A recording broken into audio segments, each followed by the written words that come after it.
Selam arkadaşlar. Evet, savaş başladı. 11 ile 17 arasında.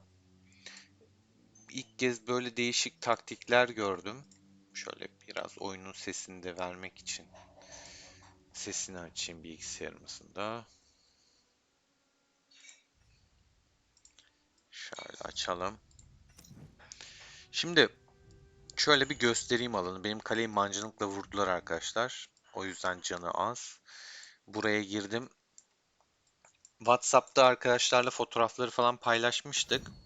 Ya şöyle göstereyim size. Şu arazi arkadaşlar bildiğiniz burayı full askerlerle doldurmuşlar ki ışınlanamayalım diye. Hazırlığı biz kazandık. Işınlanmamamız için buralar böyle full ama öyle böyle değil. Yani gerçekten aktif sayısının fazla olduğunu belli etmişler. Doldurmuşlar. Neyse geldik kestik. İşte zaten o yüzden ben de mesela şu an bu alandayım.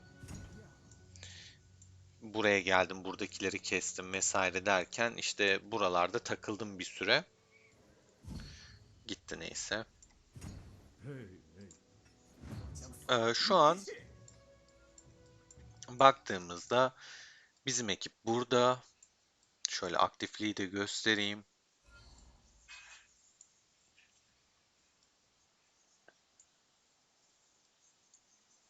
Düşmanlar da bu taraflara yayılmış durumda.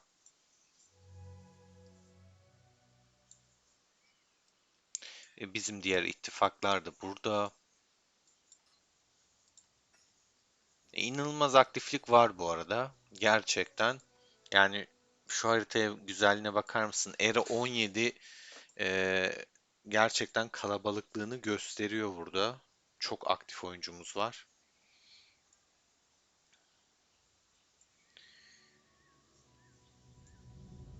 Ben buralarda ışınlandıktan sonra burada kaldım bir süre. Zaten hani pek ihtiyaç yok işin gerçeği.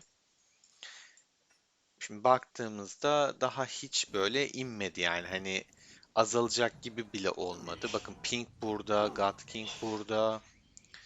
Onun dışında böyle bildiğimiz Krakenlerden burada yok yani hani o derece rahat bırakmışlar. Şimdi mesela burada içtima açılmış durumda. Şöyle bir baktığımızda içeride Froike var. En çok öldürmeyi o yapmış. Sonra Spear yapmış. Sonra Mavkit yapmış. Burayı delmeleri zor. Tabi benim buraya adam atmamın da çok bir anlamı yok. Çünkü burada Krakenler var. Xayah var. Aemon, Bans, Popis. Bunların hepsi biliyorsunuz 250 milyonun üstünde adamlar. Bu arada T8 açtım. Hani T8'im olmadığı için değil, T8'i açtım. Bir hayırlı olsunuzu alırım. T8'imiz mevcut. Mızraklı da tabii ki. İkinci süvari açacağım. Sonra kılıç açacağım. Onun dışında T8 askerde bastım ama çok fazla basmadım. Valide biraz basarım diye. Bir de bu savaşta çok aşırı kullanmayacağımı bildiğim için çok üzerinde durmadım işin gerçeği. Şöyle videoya başlamadan önce dediğim gibi çok savaştım. Buradaki mesajlardan birkaç tanesine bakarız şimdi. Gerçekten ben de bilmiyorum. Bayağı bir kapıştım. 97 tane mesaj var. Ee, bayağı bir adam kestim. Dağıttım ortalığı ışınlanıp. Birlikte bakarız diye dokunmadım. Şu açıkta bir adam var mı diye bakıyorum da kesilecek. Buna saldıran var. Bakayım. Gir çık yaptı. Kale sıfırlamak yasak arkadaşlar. Yoksa mesela atıyorum bunu kafalayabilirim ama anlaşma yaptık. Kale sıfırlama yasak. O yüzden bu kalelere hiç dokunmuyorum.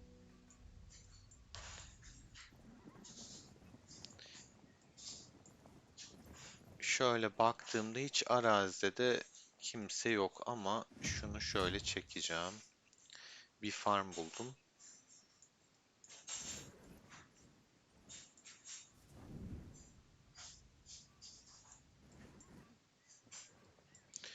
Şöyle bakalım şimdi.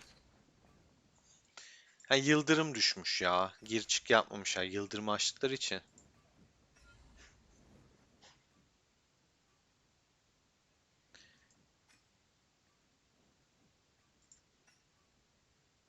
Şöyle bakalım ne konuşuyorlar. İşte sadece Krakenler İmparatorluk şehrinde şeyini atmış.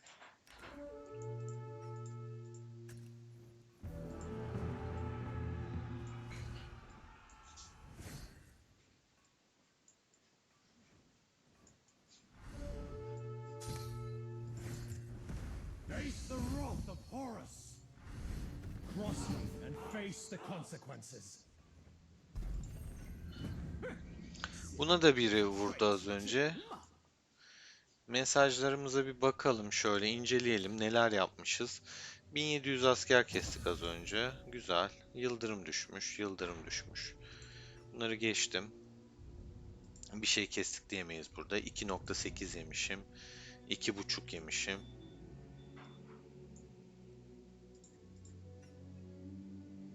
7.4 yemişim. 1.5'e 7 yani 1.5'a 7.5 diyelim ya da düz.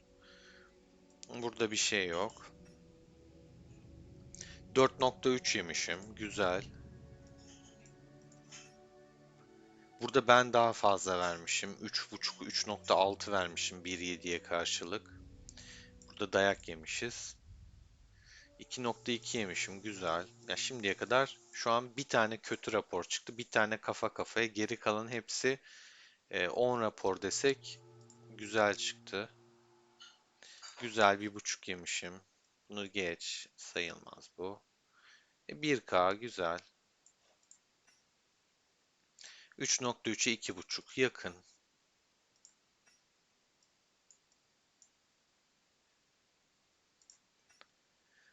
Alanın temizlediğim raporlarda olduğu için o yüzden bazıları böyle boş gibi görünüyor. 10K yemişim bayağı iyi. Yani 1K bile vermeden 10K yemişim. 2.3K, 3.4K, 5.5K, 4.5K. Bir yandan benimkiler savaşıyor. 2K, kafa kafaya 500 asker fazla yemişim karşıdan da. 3.6. Yani gerçekten şöyle bakınca çok rapor var arkadaşlar. Ama baktığımda kötü bir rapor yok. İlk başta bu arada taktik olaraktan öyle bir durumda şey yaptık. İçtimayla gitmeye çalıştık ama içtimamıza içtima açtılar. Yol çok uzun, ulaşması zor. Ya gerçekten çetrefilli bir süreç geçti. Yıldırım düştüğü için de tabii şey yapıyor, uyarı veriyor. Şöyle son durumu da göstereyim. Kaç puan kasmışım ben bu kadar buraya? 683 milyon kasmışım. Birinci God King 3.4 milyar, 2.4'le de Spear ikinci, Nebulus üçüncü, 2.5'la zaten çok yakınlar. Dördüncü Lord Albus, buradan selam olsun Lord Albus'a da. İyi puan kasmış. Yani helal olsun gerçekten o da sağlam bir hani balina kraken arası bir şey oldu. Onun dışında şöyle ping geliyor. Lato. Bu bildiğiniz Lato. Eski bizim 88'deki Lato'nun hesabı ama Lato bıraktı. Onun hesabını kim oynuyor bilmiyorum ama ta geçmişten gelen 88'deki Koreli burada da rakip olarak karşımıza çıkmış. Ginyu, Arkangelos, Mavkit, Cock Zero. İlk 10 böyle arkadaşlar. 1.8 milyarla başlıyor. Yani 683 milyonla 64. sıradayım. Ya korkunç. Şimdi göç öncesi, daha doğrusu göç demeyeyim, birleşme öncesi bu çağlar gelmeden eralar 683 milyonla daha yeni başladı. Hani savaş, düşünün bakın yeni başlamış savaşta 683 milyon puan. Çok iyi bir puandır aslında. Bak ne kadar olmuş? 16 dakika olmuş. Şehri zaten bir kere biz aldık. Hiç daha alınmadı. 16 dakika olmuş. Yani çok ilginç ya. O kadar aktiflik var ki bakın. Sadece biz aldık. Daha da vermedik. 686 milyon puanla neredeyse 100. falan olacağım ya. 66. sıradayım ya. 66. sıradayım. Çok aktiflik var. Birçok kraken var. Puan kasıyorlar o yüzden. Ya bu yıldırımlardan ne çektik be arkadaş.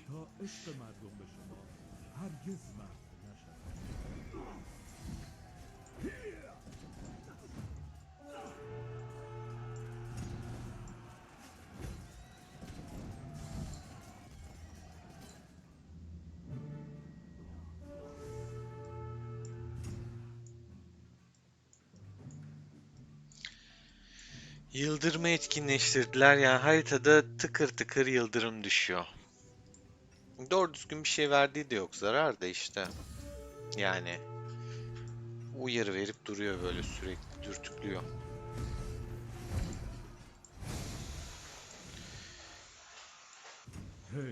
Gir çık yapıyor.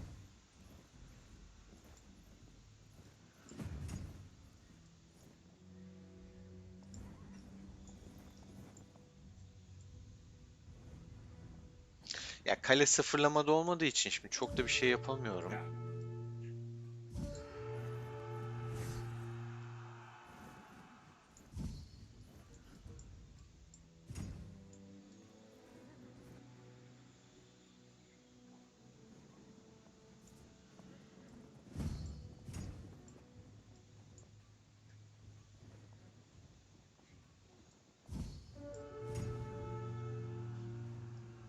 Her yer yıldırım. Şuraya bak, fırtınanın içine mi sokayım adamlarımı? Sokamam abi fırtınanın içine. Neyse fırtına gitti.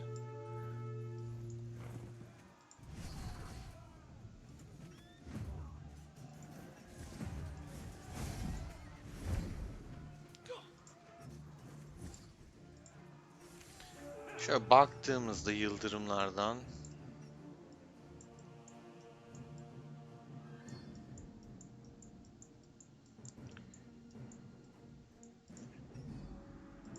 4.6K yemişiz burada da. Ya iyi yemişim. Onu net söyleyeyim. Bayağı zayiat vermişim. 5.5K yemişim. Demek ki neymiş? Yani hani 11 de çok güçlü bir era.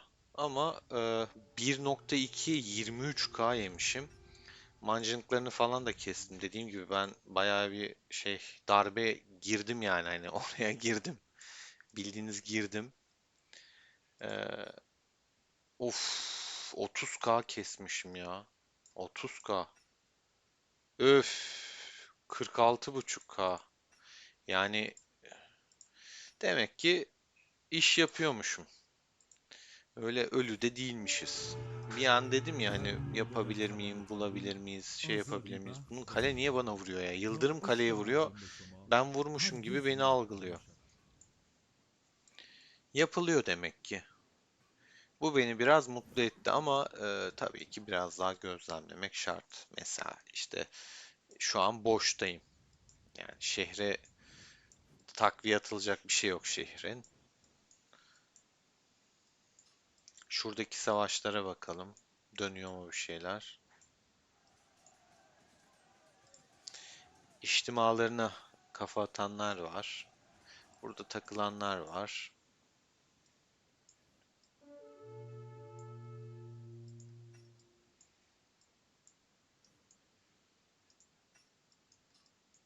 Şöyle baktığımızda yani etki etmiyor pek ya. Burası hiç böyle tehlikeli bir seviye falan da düşmedi şimdiye kadar.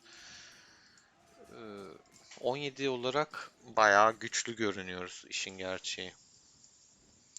Steste falan yok bu arada arkadaşlar. Mutlaka şimdi soranlar olacaktır. Steste yok. Daha bu savaşta aktif değil. Katılmadı. İhtiyaç var mı? Gördüğünüz gibi hiç ihtiyaç yok şu anda. Yani zaten çok ütopik, şişmiş, güçlü bir era olduk. 212 milyara 167 milyar şu anda toplam puan. Stesse de herhalde gelir. Gelmeyebilir. Çok mühim değil. Yani zaten gidiyor şu an. 710 milyonla 66. sıradayım. Vay be. Abi puan kasıyoruz yine yok yani. Şöyle bir bakayım. Nerede nerede? Yani bir 100 milyon kassam 54. olacağım. Çok ciddi puanlar ya. 1 milyar falan gerçekten bayağı geriden yani herkes 1 milyar yapıyor öyle söyleyeyim. Çok fazla savaşçı var. Çok güzel ya. Bunun oynaması da keyifli ama şu da var. Tabii ki dengi dengine denk geldiğinde de yine keyif alınır. Alınmayacak bir şey değil. Oyun yeter ki düzgün bir eşleştirme yapsın. Önemli olan eşleştirmenin mantığı. Güzel bir eşleştirme olursa keyifli bir şekilde geçiyor. Burada tabii ki en büyük rahatlıklardan biri şu adamlar mesela kalkansız duruyorsa anlaşma yaptığımız için yani yoksa böyle tam böyle ağza layık kaleler görünüyor ama dokunmuyorum. Rahat rahat arazide savaşıyoruz, açık alanda savaşıyoruz. Birliklerini indirebiliyorlar. Kapışmak için güzel olduğunu düşünüyorum. Şöyle göçte göstereyim. Şeyde Göç gazetesi mi, göç bilgilendirmesi mi ne bir alan koymuşlar. Bayağı bir işlevsiz ama yine de şöyle bir kabaca göstereceğim.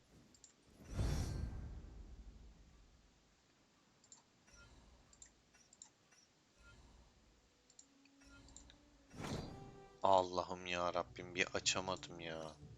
Göç haberleri ha. Şöyle baktığınızda bir bakın. Ben de bir yandan bakayım.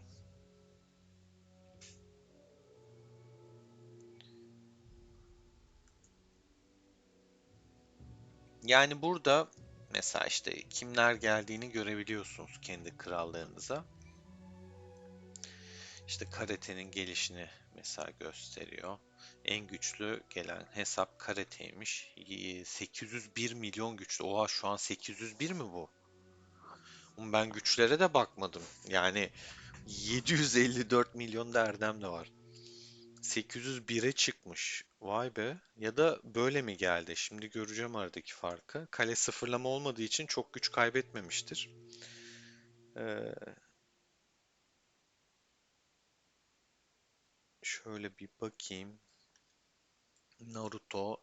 Yani böyle şuraya baktığımda ben işin gerçeği evet savaşçılar gelmiş ama böyle wow hesaplar yok. Ama savaşçılar gelmiş mi? Gelmiş yani hani boş hesapta değil. Adam 90 milyon güçte 47 milyon erdemi var yani. 87 milyon güçte 62 milyon erdemi var. Benden fazla erdemi var adamın.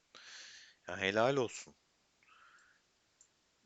Savaşçılar gelmiş böyle farmcı bir hesap gelmemiş gördüğüm kadarıyla. Böyle boş hiç görmedim. Bak Grandfather varmış bir tane. Bir tane bulduk Grandfather. Buradan işte kim casus, kim değil onları da ayırt edebiliyorsunuz. Abi şu erdemlere bakar mısın şu güce rağmen? Yani gerçekten helal olsun.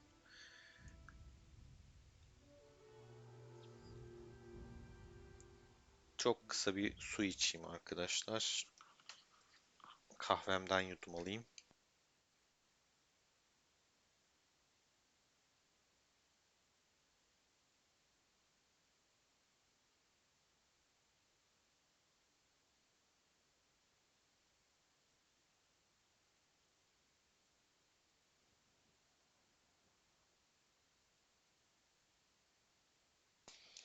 Yani gönül isterdi tabii ki canlı yayın açmak ama şu an maalesef o müsaitlik yok. O yüzden yayın olarak açamıyorum.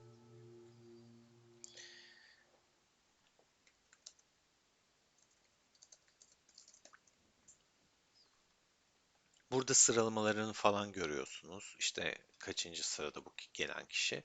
Bu da mesela Golden Kiwi'de tırt. Ama yani gerçekten genel anlamlarıyla baktığımızda çok güçlü savaşçı tipler gelmiş. Ha böyle über süper adamlar mı? Hayır değil ama şimdi şuraya baktığında da ihtiyaç var mı? Böyle bir şey yok zaten. 600 milyon üstüne 3 tane kale var. Hatta yani 4 olacak. Fancy 800 yazıyordu. 666'ya düşmüş. Orada yazan büyük ihtimal böyle göç sırasını ilk çıkarttıklarında şey yapıyor sistem. En güçlü anını baz aldığı için onu yazıyor olabilir. Yani daha öncelerinde o gücü görmüştür ama şu an o güçte mi değil. Onu belirtmiştir. Ben de şaşırdım çünkü hani ben o güçte hatırlamıyordum. Vur kardeşim vur yıldırım. Şu hepsini okudu yapacağım. Yeterince zaten rapor baktık. Şuradan şöyle kapat hemen. Kapat kapat kapat. Bak Tarzan geliyor. Yodit'le hem de Counter'ım.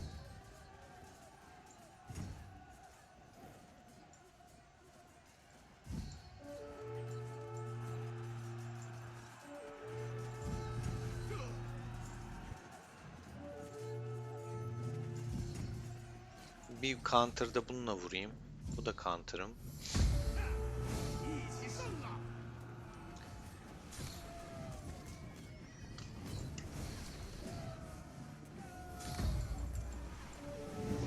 Karşı da biraz puan alsın, eğlensin. Yani hani böyle illa şey yapmak derdinde değilim. Hiç kayıp vermeden kazanayım, edeyim kafasında değilim. Gidelim birliklerimizi de biraz yenileyelim. Var mı hiç farm şeyi falan buralarda? Birazdan alana da geçiş yapacağım arkadaşlar. Yok, farmları kesmiştim zaten. Onları da kestim. Şimşek mi vurdu yine? Evet.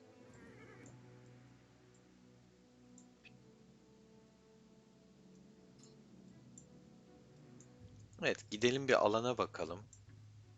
Savaş ne alemde? Night King. Hemen bir gideyim, saldırayım Night King'e.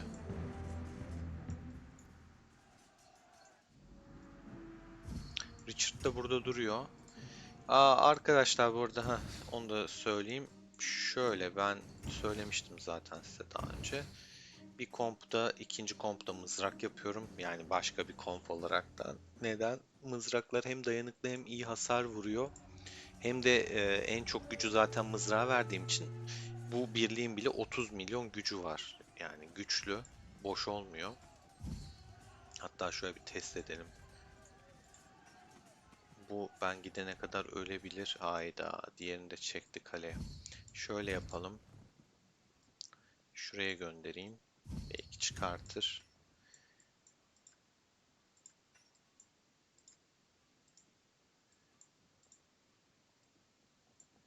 Geldi mesela bir tane.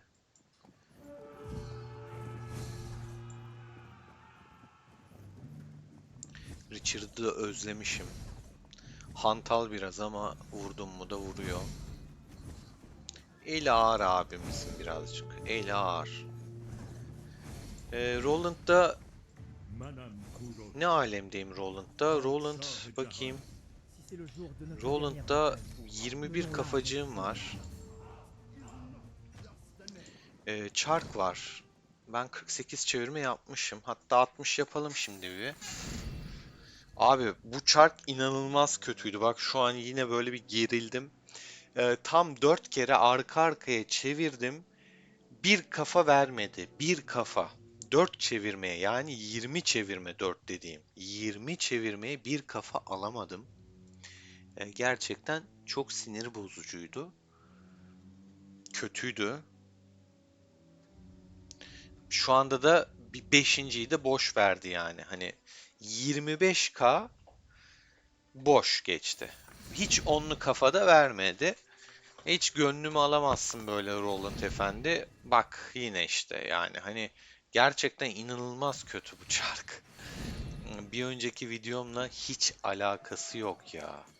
Hiç alakası Underestimate us yok. at your peril. Bu arada For the çok güzel strength of our paketler var warriors is arkadaşlar. unmatched. Şey gibi yapmışlar. O yükleme bonuslu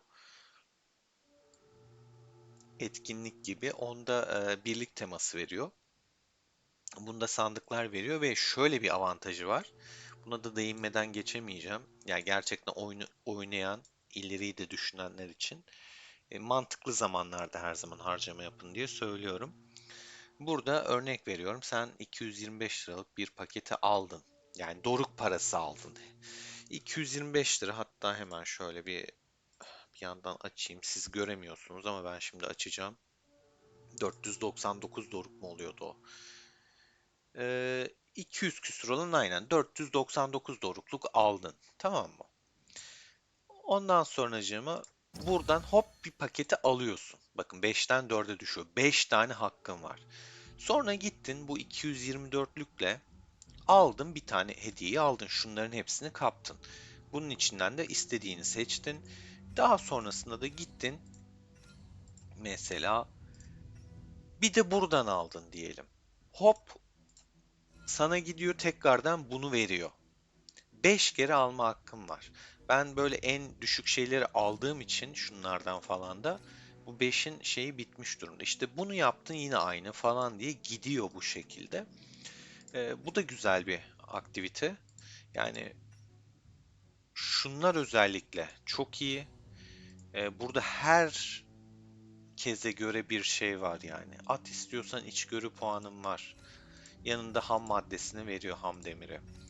Burada şimşek kristali var. Yanında sana mücevher sandığı veriyor. İhtişam yolu güzel geldi. Hep bugünkü de teknik puanlı geldi. Açtın, teknik puanlarını kaptın gibi düşünebilirsin. Altın anahtarla aydınlanma meşalesine değinmek istemiyorum. Zaten bunlar da güzel. Bugün de tabii bakacağım buralara tekrardan. Yani e, uzun vadeli düşünen, böyle orta düzeyler falan mutlaka bence şu an kaçırmasın derim. Midas'ta zaten bir yandan da çark vardı. Harcamalarınızı It is orada time çarkı for çevirerek battle. de şeye Is your army dönüştürebilirsiniz secure?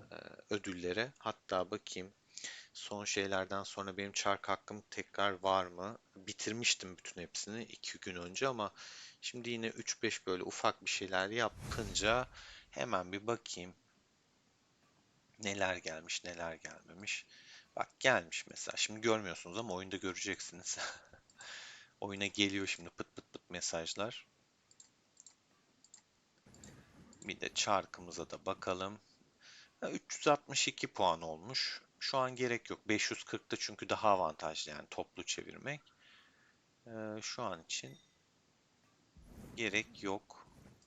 Ufak ufak şeylerimizi aldık mı? Aldık. Şöyle göstereyim. İlk şeylerde falan biliyorsunuz. Midas'tan ihmal etmeyin bunları. Güzel güzel vuruyor adam bana. Yani vursun.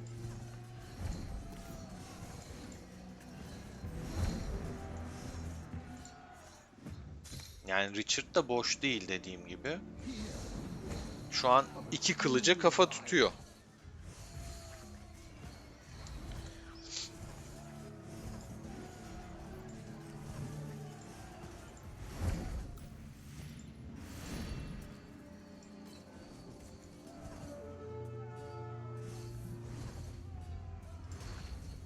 Ki kesti. Bir de şuna bir döneyim bakayım. Roland'ı koyunca bu komptan Man who will Musa'yı çıkarıp şey yapabilirim ya da böyle hani istemeden de olsa biraz balinaya da dönmüş gibi bir şey oldum. İkinci kompum da çıktı çünkü. Zaten daha man doğrusu who ikinci will kompum vardı, süvardi. Üçüncü kompum answer çıktı his ya. hunt. Üçüncü kompta Fight kılıç well vardı. and Yani eat. dördüncü kompum çıktı How gibi bir shall şey we call oldu. that man? Beşinci komp şu okçu ekibini kullanıyorum. Ee, Benim kahramanlar tabii 5 yıldız olduğu Et je için justement et teçhizatta préférable à ma da 80 connaissance. seviyeler zaten. Bunları da 80 yaparım. Uğraşmamışım. Yani 15.577 daha da artar da zaman ayırmamışım. Çünkü çok sahip sürmüyorum bunları. O yüzden birazcık salmışım. Zaten bunları 80 demişim de bir tek şu kalmış. Yeteneğini de fulllemişim. Ee, yani o yüzden tank olarak sürebilirim. Vlad'ı da bu kompa çekebilirim. Yani çok değişik şeyler yapabilirim. Şu an kafam biraz karışık. Çünkü birkaç tane birliğim oldu bir anda.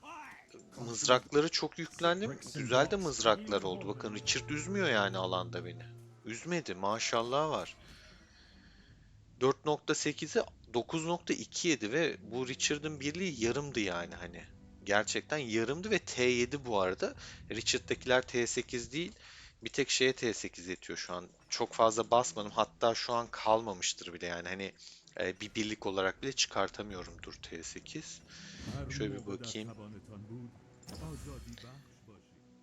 32.868 tane T8 var yani düşün. Yani T7 ile falan iyi iş yapıyor gerçekten. Ve Barbaros'un ufak bir çentiği eksik. Onu da mı fulllesem? In den Bunu Kampf da für şey mi Zukunft yapsam und acaba? Gegenwart. Den Schwachen zum Schutz. Aa, Den bunu da yaptım mı Starken zum zaten bu Trotz. çok canavar olacak ya. Gerçekten canavar olacak.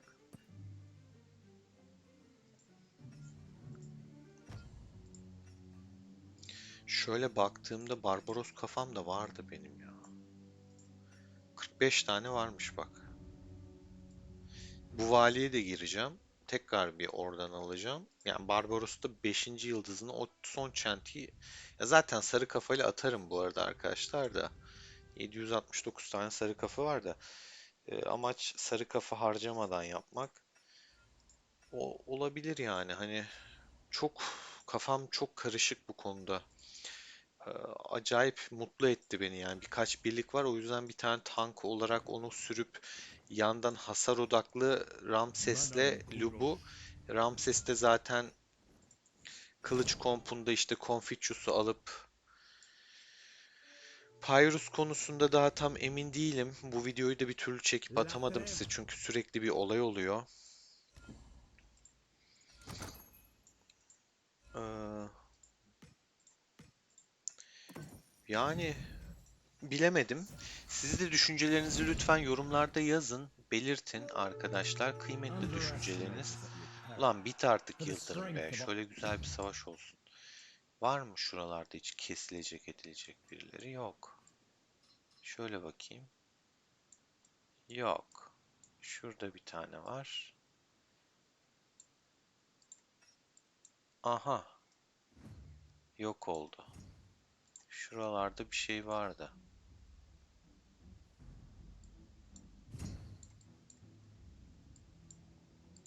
Kalenin içinden geziyor herhalde. İçten içten mi gidiyorlar? Ne yapıyorlar? Alana meydana bir bakalım. Meydan ne yapmış? Ya çok işte bakmaya gerek duymuyorum çünkü sonuç bayağı belli aslında. Ee, kuleler bizde. Bir tane şu kuleyi rakipte görünüyor. Ok kulesi o da en değersizi. Aktiflik konusunda zaten üstünlük bayağı var. Ben daha fazla aktiflik bekliyordum 11'den. O ilk bize hazırladıkları asker yerleştirdiklerini görünce her yere daha farklı bekliyordum. Ama o kadar çıkmadı. Kale sıfırlamada olmadığı için yani rahatlıkla savaşabilirler diye ummuştum.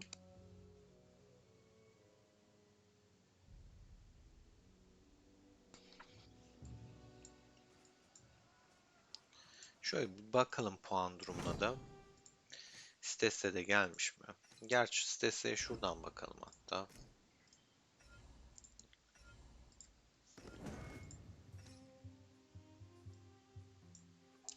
110 kişi şu an çevrim içi. Stesse de gelmiş. Çevrim içi görünüyor. Bak, Angry yok mesela. Yani şey açısından böyle baktığımızda full Krakenler online olmadan da 11 gibi güçlü bir rakibi rahat bir şekilde aldığımızı görüntülüyorum. Şimdi ben videolarda böyle deyince alınanlar oluyor. Ya arkadaşlar neyse onu söylüyorum, yani kaybedince de kaybettik diyorum. Kazanınca kazandık diyorum. Olan şeyler bunlar. Burada baktığımda da yani bizde de gerçekten şöyle bakıyorum, bayağı bir çevrim içi herkes. Maşallah, yani 110'u gördük sadece bu ittifakta. Kim bilir krallıkta kaç tanedir. O zaman şu puan durumuna bir bakalım, sitesi neler yapmış. Yetişmiş mi?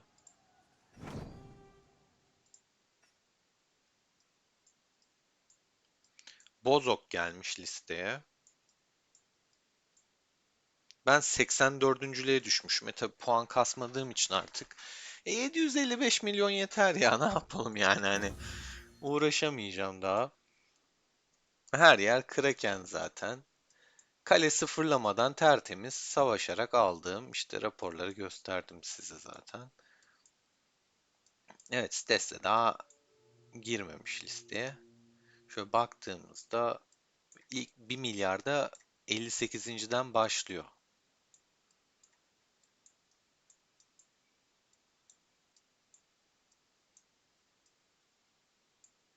Buradan bütün Türklere de selam olsun.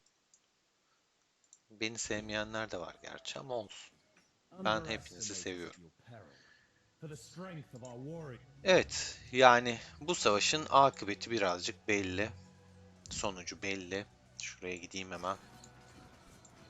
Dur, şu daha yakın. Gel baba, gel baba. Video çekerken hani direkt anında başlayamama sebebim, çekerken bir yandan savaşmak, şey yapmak zor oluyor. Size de göstermek istediğim şeyler oluyor. Onları gösterirken kendim savaşamıyorum, bakamıyorum. İşte hani sıralamayı göstereyim, onu göstereyim, bunu göstereyim. Geri düşüyorum ama Allah'tan şu anki eramız ben sizde götürüyor. Stesse siz de götürüyor. Yani bunun A'sı B'si yok. Gerçekten sağlam bir era olmuş. Çünkü benim ana düşüncem en son, bu arada grupta arkadaşımız atmıştı. Bir açayım bakayım. Böyle ortalama bir güçleri çıkartmışlar. En güçlü krallık işte hangisi değildir falan gibi.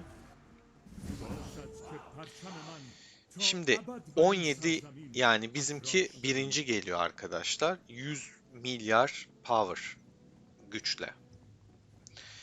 13 ikinci geliyor 94 ile. 14 üçüncü geliyor. Bakın 14 de yani sağlam. 89 milyarla. 11'de 89 milyarla dördüncü. Aralarında 300 milyonluk, 350 milyonluk bir fark var. Şöyle bir baktığımızda tabloya, şu anki durumda 14 mesela nerede? Abi 14 neredesin? Burada Giants'lar. Yani 14'ün güçlü olduğunu söyledim ama güç olarak evet, ortalama aldıklarında da listede böyle tapta çıkmış. Ama değinmek istediğim nokta şu. Aktif kaleye baktığında az görünüyor. Çünkü 27. sırada işte fili kaybettin ya da bilmem neyi kaybettiğini bağdaştırılacak bir şey değil. Günlük puan da kasılabiliyor. Ama bayağı aşağılarda kalıyorlar. 14 geriden geliyor birazcık. Aktif kalesi az demek, yani günlük puanlar kasan, yapan, görevlerini yapan, işte şöyle söyleyeyim. Şu kişiselde katkılar demek ki biraz düşük. Bak ben 12.750 puanla sıralamada değilim. O da neden? Bu hafta ben Şafak'a giremedim arkadaşlar. Şafak puanından hiç alamadım. Meteor'u da kaçırdım. Bu ikisinden mesela eksim var. Meteor'u da unuttum ya. Şafak sadece cumartesi yapacağız dediler. Ben de cumartesi uygun olmadığı için, katılamayacağım için hiç girmeyeyim dedim. Puan kaybı olmasın, boş yere gittik gel şey olmasın.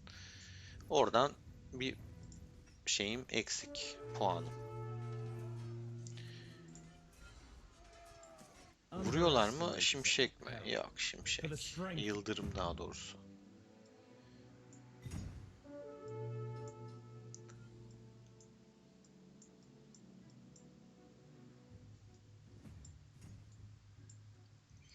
Burada şey var ya. Buraya gideyim bari takılayım.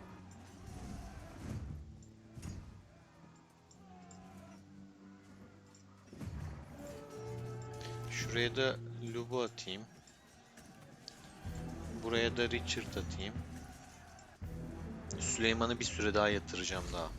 Onunla oynayacağım. Sonra 5. sırada 19 var arkadaşlar. 87,5'la. 6. sırada 88 var. Ama dediğim gibi bu güç ortalaması, yani böyle güçlerin toplamını almışlar en güçlü krallık şeklinde. Bu aktif kale demek değil. En büyük eksik mesela bakın şu an size 10 tane sayayım. Sonra 88 geliyor. Sonra 10 geliyor. Sonra 3. Sonra 9. Sonra 89. Neyi unuttunuz? Mesela burada neyi bahsetmedim? Abi bu adamları bahsetmedik. Yani demek ki bu tam bir kıstas değil. Ama toplam güce baktığında en güçlü era bizimki görünüyor. İkinci 13. Üçüncü 14. Dördüncü 11. Beşinci 19. Sonra 88, 10, 3, 9, 89 diye gidiyor. 91 nerede derseniz arkadaşlar, 91 15. sırada 61 milyar güçle. Onlarla savaşı merak ediyorum işin gerçeği. Yani nasıl bir savaş dönecek, neler gerçekleşecek meraklı beklemedeyim. Göndermeyeceğim. Bunları da şöyle yapayım.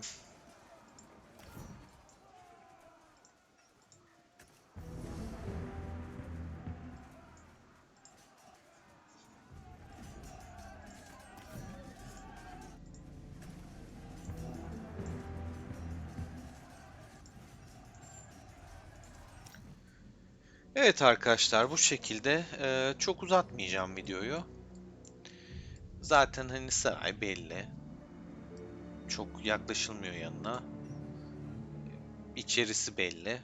Yani burayı girmek, burayı delmek daha doğrusu her baba yiğidin harcı değil. Şurası zaten belli. Kalabalık. Şöyle bir baktığımda alan savaşlarına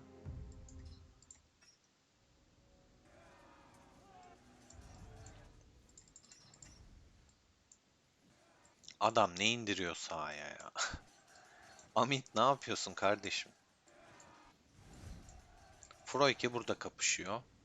Kesti bir şeyler. Birilerini kesti gönderdi.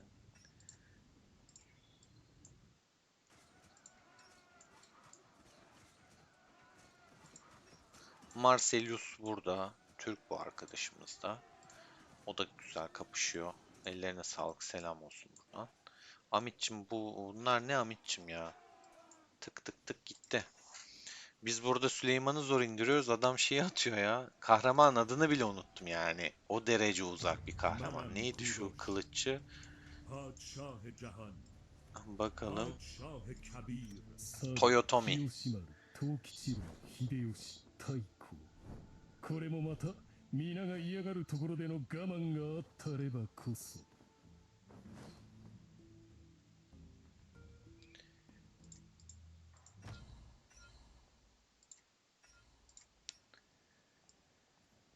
Jadem kapışıyor. Ona da selam olsun.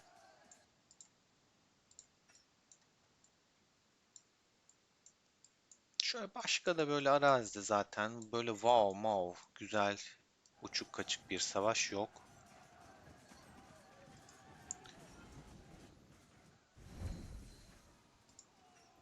Şöyle sohbete de bakayım ne dönüyor burada.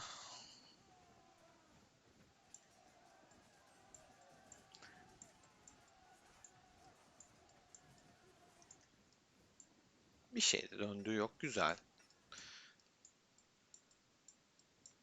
Herkes eğlencesinde belli ki. İyi. Geliyor bir içtimada ama hani yapacak çok bir şey yok. Birkaç tane gelmiş hatta şu an. Hadi izleyelim. Son 9 dakikaymış zaten. Hatta 8,5 dakika. Bakalım ne kadar zarar verecek, hasar verecek. Ben de saldım birlikleri ortalıkta takılıyor öyle. Şuraya bak. Evet bakalım ayrıntıları. Furuike'ninkiler birinci. Karşıda Arkangelos birinci. Xavier birinci oldu. Popis 2 oldu. Stesse 3.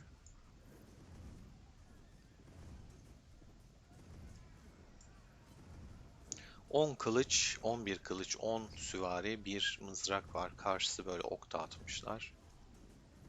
Stesse birinci, Popis 2, Benz 3. Arkangelos birinciliği hiç kaybetmedi. Cox Zero geldi ikincilik. Karate üçüncü sırada. Famous'la Karate böyle bir gel gitler oldu. Famous ikinciliğe çıktı. Cox üçüncülüğe düştü. Karate üçüncülüğe çıktı. Popis 1, Freud 2, Xavier 3. Steste yani burada şu an şey ya dünya sıralamasının ilk onu var gibi bir şey olmuş. Yani gerçekten ilginç bir durum var.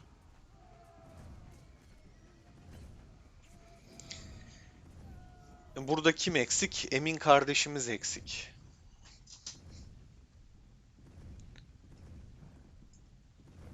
Jonix, Jabalala tabi bunların da gücü çok yukarıda dünya sıralamasında.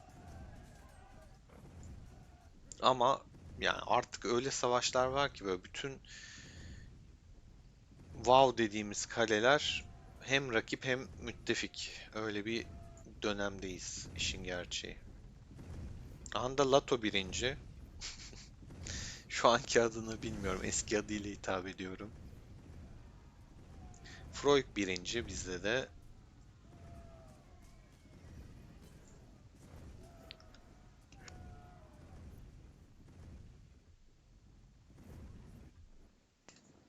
Patladı. Hani böyle hiç şeyde olmadı. Gördüğünüz gibi. 2.8 milyon hala yani içeriye atacak yer yok. Biri çıktı mesela. Zor.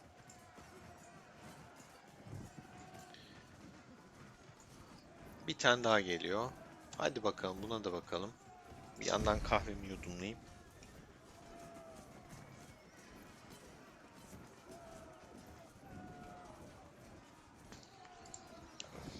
Şu mesajlarda neler vardı? Ronin yemiş beni samurayıyla. Mızraklı mı? T8 mi? Yo 7. İyi vurmuş. Burada ben yemişim Mojo'dan 5K fazla yemişim. Yıldırım, yıldırım, geç, yıldırım. 6K yemişim güzel tertemiz. 1.4. Ben mesela kendime de yemiş beni diyorum yani hani adam yenmişse yemiş diyorum. Gerçekten bazıları aşırı alıngan. Kendimle şey yaparken de birliklerimle ya da kalemle kaybettiğimde ya da bir işte raporda kötüyse kötü diyorum. Bu kadar şey olmayın arkadaşlar. Ee, Yoruma kapalı olmayın. Eleştiriye de açık olun biraz.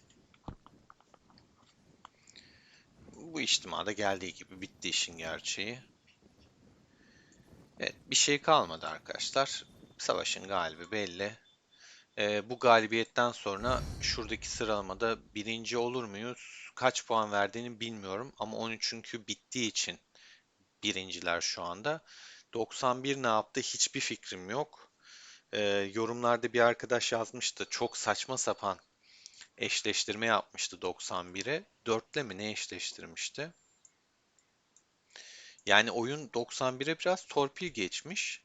Hani bizde falan eşleştirse en azından hiç puan alamayıp dibe çakacağız. Ama adamları gitmiş. Şuradan hatta yorumu açayım bakayım. Hatırlayamadım hangi şeyde eşleştirdiğini. Biri yazmıştı ama.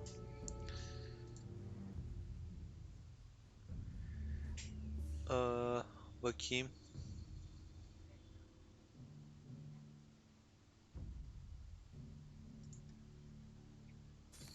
Era 2 ile eşleştirmiş. 2. Abi 2 nerede? O şaka mı bu? Yani Adamlar birinciyi bizim birinciyi 51. ile falan mı eşleştirmiş yani yanlış görmüyorsam. Abi şaka gibi yani. Hani bu normal bir eşleştirme değil bu arada. Bunu sorgulamak lazım yani. Birinci sen Era'yı nasıl 2 ile eşleştiriyorsun ya? Era 2 nere, 91 nere? Arada çok fark var. İlginç, gerçekten ilginç. Yorumu sizlere bırakıyorum. Seviliyorsunuz. Hoşça kalın arkadaşlar.